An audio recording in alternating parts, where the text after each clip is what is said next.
I'm Hannah, 32 years old, and I guess you could say I have a pretty bubbly personality. People always tell me I light up a room. I'm the kind of woman who knows what she wants, and I don't exactly hold back when I've got something to say. It's part of my charm, right? At least that's what I tell myself.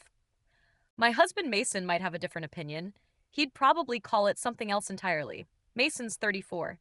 He's smart, driven, and honestly, he's got this whole rugged, self made man thing going on that women fawn over. I'm not blind. I see how people look at him. He didn't go to college, didn't even finish high school, but somehow he's made a success out of himself. He owns his own business, drives a truck that's way nicer than mine, and always seems to have a plan for the future. And then there's me, Hannah, the college grad with a marketing degree stuck working part time at a boutique because it's low stress. To be fair, Mason has never thrown his success in my face. He doesn't have to. It's there, plain as day, every time we're around my family or our friends. I mean, how many times can I hear, "Wow, Mason, you're so impressive," before it starts to feel like a personal jab? I went to school, I did everything right, and yet here I am watching my husband, who doesn't even have a diploma, pull ahead of me in life like it's nothing. I hate to admit it, but sometimes it eats at me. Not in a way I can really explain, but more like this little gnawing voice in the back of my head. It's not fair. I think I should be the one people admire. I should be the one who's thriving. But no, it's always Mason. He's the golden boy, and I'm just his wife, the girl who married up. The teasing started as a joke. At least that's what I told myself. It wasn't like I woke up one day and decided to be cruel. It just kind of happened little by little. My family was over for dinner one night, and Mason made some offhand comment about not needing a college degree to succeed. I laughed too loudly, probably, and said something like, "Yeah, but at least I know how to spell entrepreneur." My dad chuckled, and my mom gave me this look like she didn't approve, but Mason just smiled and let it slide. That's the thing about Mason. He never reacts the way I want him to. I don't even know what I want, really. Maybe just for him to get flustered, to admit that maybe, just maybe, I'm smarter than him in some ways. But no, he's always calm, always so damn composed. It's infuriating. A few weeks later, I brought it up again, this time in front of our friends. We were at a barbecue and someone asked Mason about his business. He was explaining his plans to expand, and I chimed in with, "Pretty impressive for a guy who didn't finish high school, huh?" Everyone laughed, and Mason just shrugged it off like he always does, but I saw the flicker in his eyes. Just for a second, I saw it and I felt satisfied. Is that terrible? It probably is. But in that moment, I didn't care. The teasing became a habit after that, little comments here and there, always with a smile, always wrapped in just enough humor to pass as a joke. "Oh, don't ask Mason about grammar. He barely passed English." Or, "Hey, babe, want me to help you with that spreadsheet? Since I actually learned Excel in college." Looking back, I think I was testing him, pushing boundaries to see how far I could go before he snapped. But he never did. Mason is the kind of man who doesn't fight back, not with words anyway. He just withdraws, goes quiet, and buries himself in his work. At first, I didn't notice. I was too busy basking in my own sense of superiority to realize what I was doing to him or to us. But then one day, he didn't come home for dinner. It wasn't like him. Mason is a creature of habit, always home by 6 unless he has a good reason. I texted him, and he replied an hour later with a curt, "Working late, don't wait up." No explanation, no apology, just those 6 words. And for the first time, I felt a pang of something I couldn't quite name. Guilt. Fear. Maybe both. When he finally did come home, it was past midnight. I was still awake, lying in bed, scrolling through Instagram and pretending not to care. But when I heard the door open, my heart leapt into my throat. He didn't come upstairs right away. Instead, I heard him moving around in the kitchen, opening and closing cabinets like he was deliberately trying to make noise. Finally, I couldn't take it anymore. I got up, threw on my robe, and went downstairs. Mason was standing at the counter eating a sandwich like it was the most normal thing in the world. He didn't even look up when I walked in. "Late night?" I said, trying to sound casual. "Yep." His tone was flat, emotionless. "Everything okay?" I pressed. "Fine." And that was it. No explanation, no details, Just one-word answers that left me feeling more frustrated than ever. I wanted to demand answers to ask him why he was being so cold, but something about the look on his face stopped me.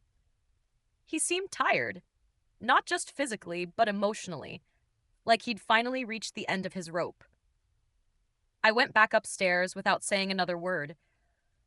I told myself I didn't care, that if he wanted to act like a sulking teenager, that was his problem, not mine. But deep down, I knew something had shifted between us, and I couldn't shake the feeling that I was the one who had pushed him to this point.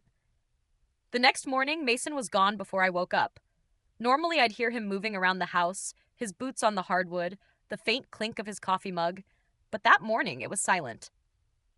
When I came downstairs, his truck was gone and there was a note on the counter. Left early. Don't forget the plumber's coming at 10. That was it. No, love you, no smiley face like he used to leave. Just a reminder about the plumber. It annoyed me more than it should have. It wasn't like we had some big fight the night before. If anything, it felt like nothing had happened at all, which was somehow worse. At least when people fight, there's passion, emotion, but this was nothing. Just cold, empty silence. By the time he got home that evening, I'd made up my mind. I was going to apologize, not because I felt like I'd done anything wrong, but because I couldn't stand the way he was acting. It was exhausting walking on eggshells around him, waiting for him to snap out of it. I figured if I apologized, he'd stop with the passive-aggressive nonsense and we could go back to normal. When Mason walked through the door, I was sitting on the couch pretending to read a book. He looked at me, nodded once, and headed straight for the kitchen without saying a word. I followed him. "Hey," I said, leaning against the doorway. "Hey," he replied, not looking up as he opened the fridge. "Can we talk for a second?" He glanced at me, his expression unreadable, then grabbed a bottle of water and leaned against the counter. "What's up?" I hesitated, suddenly feeling awkward. I wanted to say I'm sorry. For some of the things I've said, the teasing and all that. Mason raised an eyebrow, but he didn't say anything. He just looked at me, waiting for me to continue. "I didn't mean to hurt your feelings," I added quickly. "I was just joking around. I guess I didn't realize it was bothering you." He nodded slowly, taking a sip of his water. "Okay." That was it. Just, okay. "No, thank you. No, I appreciate that. Just, okay." It was like he was deliberately trying to make this harder than it needed to be. "So, are we good?" I asked, forcing a smile. Mason studied me for a moment, his eyes searching mine like he was trying to figure out if I was being sincere. "Sure," he said finally. "We're good." I should have felt relieved, but instead I felt irritated. Why did he have to make everything such a big deal? I'd apologized, hadn't I? What more did he want from me? Still, I forced myself to smile and said, "Great. I'm glad we talked." But deep down, I wasn't glad. I was annoyed. Annoyed that I'd had to apologize in the first place. Annoyed that Mason hadn't even seemed grateful. And annoyed that nothing about this conversation had made me feel any better. Over the next few days, things started to feel a little more normal. Mason wasn't as distant, but he wasn't exactly warm either. He'd come home, ask about my day, and make small talk over dinner, but there was a stiffness to him that hadn't been there before. It was like he was holding something back, and I didn't know how to fix it, or if I even wanted to. One night, as we were lying in bed, I tried to bring it up again. "You've been really quiet lately," I said, keeping my voice light. "Is everything okay?" Mason turned to look at me, his face calm but serious. "Everything's fine, Hannah. I'm just trying to focus on what's important." "What's that supposed to mean?" I asked, frowning. "It means I've been thinking a lot about where we're headed, about what I want for the future." I sat up a little, my heart pounding. "And what does that mean? Are you saying you're not happy?" Mason sighed, running a hand through his hair. "I'm saying I want us to be better for both of us. I don't think we've been on the same page lately." I stared at him, my mind racing. Was this his way of saying he wanted out? Was he planning to leave me? "I apologized," I said defensively. "I thought we were fine." "It's not just about the apology, Hannah," he said, his voice calm but firm. "It's about the way we treat each other, the way we talk to each other. I don't want to feel like we're competing all the time." "Competing?" I repeated, my voice rising. "I'm not competing with you, Mason. You're the one who's always working, Always so focused on your business that you barely have time for me. Maybe if you were around more, we wouldn't have these problems. Mason shook his head, his expression sad but not angry. You don't see it, do you? You don't see how the little comments, the teasing, it all adds up. It's not just about me being busy, it's about respect, Hannah, and I don't think we've been showing each other much of that lately. I opened my mouth to argue, but the words caught in my throat. For once, I didn't know what to say. Mason was being so calm, so mature about all of this, and it made me feel small, petty, like I was the problem, which of course I wasn't, or at least I didn't think I was. Fine, I said finally, crossing my arms. If that's how you feel, then maybe you need to figure out what you really want. Mason looked at me for a long moment, then nodded. Maybe I do. And with that, he rolled over and turned off the light, leaving me alone with my thoughts and a sinking feeling I couldn't quite shake. The next morning, Mason acted like nothing had happened. He got up, showered, and left for work without a word about our conversation the night before. If anything, he seemed lighter, more at ease, like he'd made peace with whatever was on his mind. But that only made me feel worse. For the first time, I started to realize that Mason didn't need me the way I needed him. He didn't need anyone, really. He was self-sufficient, capable, and let's face it, a catch. I'd always known he was attractive. Broad shoulders, strong jawline, that confident way he carried himself. But now, I couldn't stop thinking about how other women must see him. Women who didn't nag him or poke at his insecurities. Women who probably made him feel appreciated. Something I clearly hadn't been doing. The thought gnawed at me all day. By the time Mason came home, I'd convinced myself that he was either cheating or thinking about it. Why else would he suddenly seem so detached, so okay with everything? He didn't even seem upset with me anymore, and that scared me. I'd always believed that anger meant someone still cared, but Mason wasn't angry. He was calm, composed, and that made me feel like I was losing him. That night, I decided to do something I rarely ever did: cook dinner. Not just throw something together, but actually make one of Mason's favorite meals: grilled steak, roasted potatoes, and sautéed green beans. I even lit candles and set the table like it was a special occasion. When Mason walked in, he raised an eyebrow, clearly surprised. "What's all this?" he asked, setting his keys on the counter. "Just thought we could have a nice dinner," I said, forcing a smile. "You've been working so hard lately. I wanted to do something nice for you." Mason nodded, a small smile tugging at his lips. "Thanks, Hannah. It looks great." We sat down, and for a while things felt almost normal. We talked about his day, the progress he was making on a new project, and I tried my best to seem engaged and supportive. But the whole time, I couldn't stop thinking about whether he was texting someone else when I wasn't looking. Was he confiding in another woman, laughing with her about how his wife didn't understand him? The thought made my stomach churn, and before I could stop myself, I blurted out, "You've been really distant lately. Is there something you're not telling me?" Mason looked up from his plate, his expression calm but curious. "What do you mean?" "I don't know," I said, my voice trembling slightly. "You've just been so quiet, so together. It's like you don't even care anymore." He set his fork down and leaned back in his chair, studying me. "Hannah, I care. But I've been trying to focus on myself, on staying calm and not letting things get to me. I thought that's what you wanted." "What I want," I said, my voice rising despite my best efforts, "is to know that we're okay, that you're not looking for something better." Mason's brow furrowed, and for the first time I saw a flicker of frustration in his eyes. "Where is this coming from? I told you I want us to be better, to work on how we treat each other. That's all I've been focused on." "But how do I know that's true?" I shot back. "You don't tell me what you're thinking. You just go to work, come home, and act like everything's fine. How am I supposed to believe you're not?" I trailed off, unable to say the word. "Not what? Cheating?" he asked, his voice steady but firm. I looked away, ashamed but unwilling to back down. "I don't know. Maybe." Mason let out a long sigh, rubbing his temples like he was trying to keep his patience. "Hannah, I'm not cheating.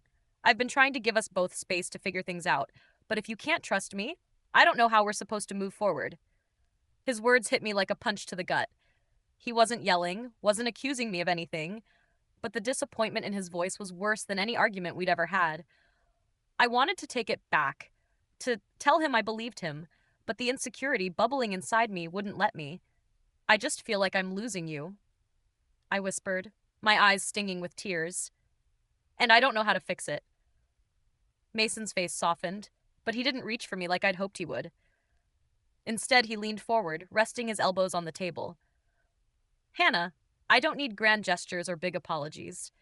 I need you to respect me, to support me, and to stop tearing me down every chance you get. That's what I need to feel like this is worth fighting for. His words hung in the air, heavy and final. I nodded, wiping at my eyes, but inside I felt like I was failing. I tried to make things right, to show him I cared, but all I'd done was make things worse.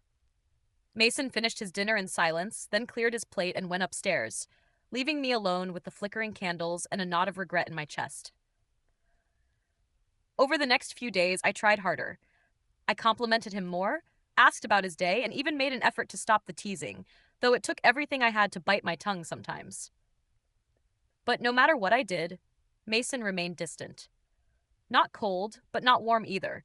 Just polite, civil, and that terrified me more than anything. I started checking his phone when he wasn't looking. Not that I found anything, but the act itself made me feel even more pathetic. I Googled signs your husband is cheating late at night, scrolling through lists and convincing myself that Mason fit at least half of them. The worst part was I couldn't tell if I was more afraid of losing him or of him being happier without me. One evening, I decided to try again. I waited until Mason was sitting on the couch watching some home renovation show he liked and sat down beside him. Do you want to go out this weekend? I asked, trying to sound casual. We haven't had a date night in forever. Mason glanced at me, his expression unreadable. Sure, he said after a moment. That sounds nice. It should have made me happy, but the way he said it, calm, indifferent, only made me feel more insecure. I wanted him to be excited, to smile and say, "That's a great idea, babe." But he didn't. And once again, I felt like I was failing. As the days passed, my emotions got the best of me. I became clingy, constantly seeking reassurance that Mason wasn't ready to leave me. But the more I tried to hold on, the more he seemed to slip away. I was already on edge that day, but I didn't realize how much worse it could get until she showed up. Her name was Ashley. Of course it was. She was 28, maybe 29, with that polished, effortless look that made me feel frumpy even though I'd spent an hour curling my hair that morning. She was the kind of woman who could walk into a room and have everyone's attention without even trying. And worst of all, she seemed to have Mason's. We were at a work-related gathering, something casual hosted by one of Mason's clients. I wasn't thrilled about going, but Mason insisted it would be a good opportunity for me to meet some of the people he worked with. He said it like it was supposed to make me feel included, but all it did was remind me how separate his world was from mine. Ashley was introduced as one of Mason's key contacts on a recent project. From the moment she walked over, her enthusiasm was dialed up to 11. Mason. She beamed, flipping her perfect blonde hair over one shoulder. It's so good to see you. I was just telling Ryan how incredible you've been to work with. Honestly, I don't know how you managed to juggle everything. Mason smiled, one of those genuine, easy smiles that had been so rare at home lately. Thanks, Ashley. You've been great to work with, too. I tried to ignore the way her face lit up at his compliment, but it felt like a punch to the gut. She laughed at everything he said, leaning in just enough to make it clear she thought he was the most fascinating man in the room. And the worst part? Mason didn't seem to mind. In fact, he seemed to enjoy it. I tried to insert myself into the conversation, but Ashley barely acknowledged me. She was too busy showering Mason with praise. You're honestly such an inspiration, she gushed. I mean, to build what you've built without a formal education, that takes real talent and grit. Not many people could do what you've done. I felt my stomach twist. It wasn't just the words. It was the way she said them, like Mason was some kind of hero. I knew I should let it go, but my insecurities had other plans. If she thought Mason was so amazing, maybe it was time she saw the whole picture. Yeah, he's great, I said, my tone a little too sweet. But you know, Mason had his struggles. Like that time he bombed a simple math problem during a meeting because he didn't know how to calculate percentages. I mean, not everyone can get by without some basic schooling, right? The words hung in the air like a bad smell. Mason's smile faded, and Ashley's expression shifted from admiration to discomfort. She glanced at Mason, clearly unsure how to respond. Mason didn't take the bait. He just looked at me, his jaw tightening slightly, and said, "Well, we all have our strengths and weaknesses. Ashley, if you'll excuse us for a second." Before I could react, Mason gently but firmly steered me away from the group. We ended up near the corner of the room, far enough away from everyone else that no one could hear us. "What the hell was that?" he asked, his voice low but firm. "What was what?" I shot back, crossing my arms defensively. "I was just being honest." "No, you were being petty," he said, his eyes narrowing. "And for what? To embarrass me? To try and make yourself look better?" I felt a surge of anger rise in my chest. "I wasn't trying to embarrass you. I was just—" I stopped, realizing I didn't even know how to finish the sentence. "Just what?" Mason pressed. "Trying to make sure Ashley doesn't think too highly of me, because God forbid someone respects me for what I've accomplished." "She was flirting with you," I snapped, my voice rising despite the people around us. "Don't act like you didn't notice." Mason sighed, running a hand through his hair. "Ashley wasn't flirting. She was being professional. And even if she was, it doesn't matter because I'm married to you. Or have you forgotten that?" "Oh, so now this is my fault?" I shot back. "You're the one lapping up her attention like some lovesick puppy." Mason stared at me for a long moment, his expression calm but tired. "Hannah, this isn't about Ashley. This is about you. About the fact that you can't stand it when someone gives me the respect you refuse to." "That's not true," I said, but the words felt hollow even as I said them. "Isn't it?" Mason said quietly. "You spent months tearing me down, and now when someone else builds me up, you can't handle it.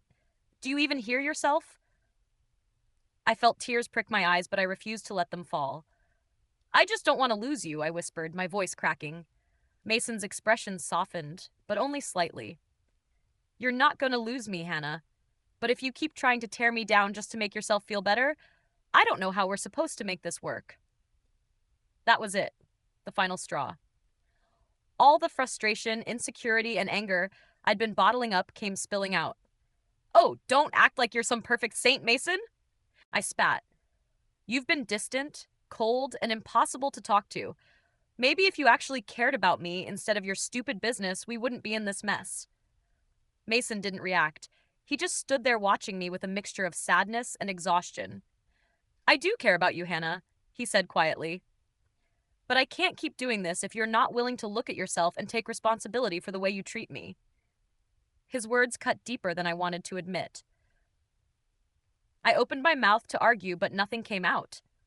Mason shook his head, then walked away, leaving me standing there alone, surrounded by people who had no idea the storm raging inside me. The days after that event with Ashley were tense to say the least. Mason wasn't distant in the same way he had been before. He was distant in a new, more deliberate way. It wasn't subtle. He wasn't trying to hide it anymore. He spent more hours at work, came home late most nights, and even when he was home, he wasn't really there. He'd sit in the office instead of watching TV with me, or take his dinner to the kitchen island instead of the table. It felt like I was living with a stranger. I tried to tell myself it was just a phase, that maybe he needed time to cool off, but my insecurities were louder than my logic. Every time I saw him on his phone, I convinced myself he was texting Ashley or someone like her. When he smiled faintly at something on the screen, it felt like a dagger to my heart. He denied anything was wrong, but his actions said otherwise. Or maybe that was just me spiraling. Either way, I couldn't let it go.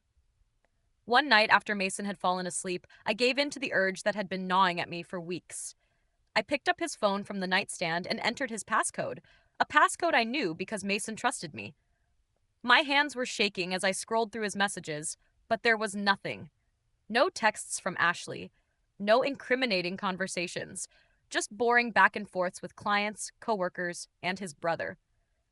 I should have felt relieved, but instead I felt even more desperate. If he wasn't talking to anyone else, then why was he acting like this? Why did it feel like he was slipping away from me? I put his phone back and spent the rest of the night lying awake, my mind racing with questions I couldn't answer. The next day, I took it a step further. I told Mason I was meeting a friend for coffee, but instead I drove to his office. I parked across the street and waited, watching the entrance like a hawk.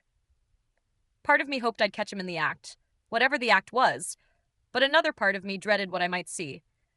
After 2 hours of sitting in my car, nothing happened. No Ashley, no other woman, nothing suspicious at all. Mason eventually came out to grab lunch, and he looked exactly the same as he always did. Calm, focused, completely oblivious to the fact that I was sitting there spying on him like a lunatic. I went home feeling defeated. I couldn't find any proof of anything, but my gut told me something was wrong. And if I couldn't find the evidence, maybe I just needed to force it out of him. That night, when Mason came home, I was ready. I waited until he was sitting on the couch scrolling through his phone, and then I sat down across from him. "Who is it?" I asked, my voice shaking. Mason looked up, confused. "What are you talking about?" "Don't play dumb, Mason," I snapped. "I know there's someone else. Just tell me the truth." Mason's expression didn't change. He set his phone down and leaned back, crossing his arms. "Hannah, there's no one else. I don't know how many times I have to say that." "You expect me to believe that?" I shot back. "You've been acting weird for weeks. You're never home, you're always on your phone, and don't even get me started on Ashley." He sighed, running a hand through his hair. "This isn't about Ashley. This is about you not trusting me. I've told you the truth, but you're so wrapped up in your own insecurities that you can't hear it." "Insecurities?" I repeated, my voice rising. "You're seriously going to sit there and call me insecure? You're the one who's been distant and secretive." "I've been distant," Mason said, his voice calm but firm. "Because I'm tired, Hannah. I'm tired of trying to make this work when all you do is tear me down. Do you even hear yourself? You're accusing me of cheating when I've done nothing but put up with your constant criticism and paranoia." That struck a nerve. "Put up with me?" I said, my voice trembling with anger. "Are you serious right now? I'm the only reason you even look respectable. Who else would stick by a guy who couldn't even finish high school?" Mason's jaw tightened, but he didn't interrupt. He just stared at me, his eyes colder than I'd ever seen them. "I'm the one who's had to cover for you," I continued, the words spilling out before I could stop them. "I'm the one who's had to explain to my family why my husband doesn't have a diploma. I'm the one who's had to smile and pretend everything's fine while you act like you're better than me just because you got lucky with your stupid business." Mason didn't yell. He didn't defend himself. He just stood up, grabbed his keys, and said, "I can't do this anymore." "Where are you going?" I demanded, panic rising in my chest. "Somewhere I don't have to listen to this," he said, his voice quiet but firm. "I'll be back when I'm ready to talk. Don't wait up." And just like that, he was gone. I stood there stunned, replaying the argument in my head. I'd crossed a line, several actually, and I knew it. But instead of feeling regret, I felt angry. Angry at Mason for walking away, angry at myself for letting my emotions get the best of me, and angry at the fact that deep down I knew he was right. For the first time, I realized I might actually lose him, and the worst part, it would be entirely my fault. The night Mason left, I thought he'd be back. I waited for hours staring at the door, rehearsing the argument I thought we'd have when he returned. I wanted him to yell, to call me out, to give me something to work with. But Mason didn't come home that night or the next. A week passed, then two. When I finally heard from him, it wasn't the apology I'd been waiting for. It was a text. "I need time to think. I'll let you know when I'm ready to talk." That was it. No explanations, no promises, just a cold, detached message that made my stomach churn. For weeks, I spiraled. I called him over and over, leaving messages that ranged from angry accusations to tearful pleas. When he didn't respond, I resorted to showing up at his office, only to be told by his assistant that he was unavailable. My frustration turned to rage. How could he ignore me like this? How could he act like I didn't matter? But deep down, I knew the truth. I'd pushed him to this point. I'd let my insecurities and jealousy turn me into someone Mason couldn't stand to be around, and now he was slipping through my fingers. Eventually, Mason agreed to meet me for coffee. I showed up early, rehearsing what I'd say to convince him to come back. But when he walked in, I barely recognized him. He looked lighter, happier, like a weight had been lifted off his shoulders. It stung to realize that weight had been me. I think it's best if we separate, he said, cutting straight to the point. His voice was calm, but there was a finality to it that left no room for argument. I need to focus on my life, on building something healthy, and I don't think we can do that together. I argued, of course. I brought up everything I could think of: our history, our marriage vows, the years we'd spent building a life together. But Mason didn't budge. He said he wanted the best for both of us, but it was clear he'd already made up his mind. After that, we lived separate lives. I clung to the hope that Mason might change his mind, that he'd realize he missed me and come back. But as the months dragged on, that hope began to fade. I threw myself into work, convincing myself I didn't need him. But the truth was, I felt hollow without him.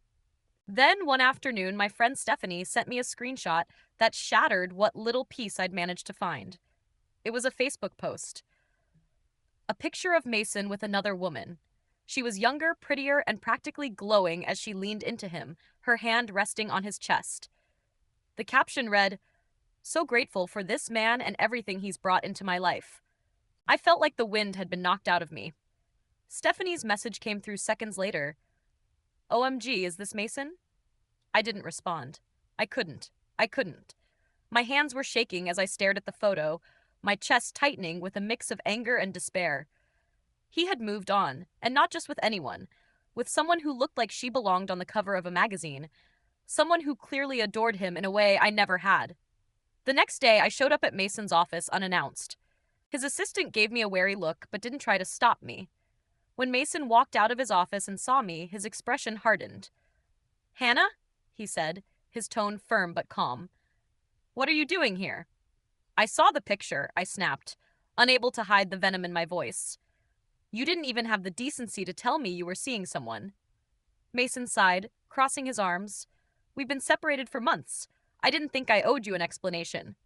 "Of course you do," I shot back. "We're still married, Mason."